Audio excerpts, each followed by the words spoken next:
Yeah, Drew, that's right. Tomorrow morning, a letter signed by State House and Senate floor leaders Joni Jenkins and Morgan McGarvey will be headed to the governor's mailbox. The pair are hoping to convince him that for the thousands of Afghans attempting to flee a life under Taliban rule, Kentucky can be their sanctuary.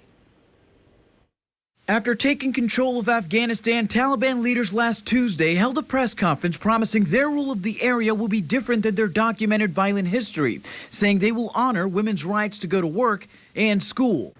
We need to help Afghan. But less than a week later, Khalilullah Sharifi says that was all talk. My family last night, they said, when we go to the school, they stopped us.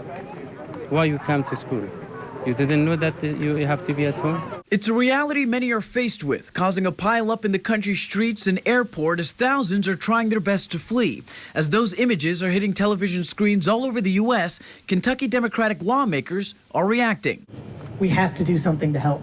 And are now working to turn the state into a solution. When you see the images of the people clinging to airplanes, when you see the image of the baby being handed to a soldier over a fence, it's hard to just sit back and say we can't do anything. State Senate Minority Leader Morgan McGarvey and State House Minority Leader Joni Jenkins are teaming up to beg the governor and the state's 8-member congressional delegation to add Kentucky on the list of states willing to accept Afghan refugees. It's an immediate need, and we need to make sure that the governor and our federal delegation is well aware how important it is for us to show the rest of the United States as well as the world that Kentucky is a place that will welcome folks who are coming to us from Afghanistan. The pair are sending a letter to the governor expressing their plan on Monday morning.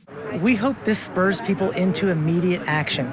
There are people in danger. There are people who are hurting. These are people who've helped us and helped our military. We need to do everything we can to get them to our country and to welcome them with open arms.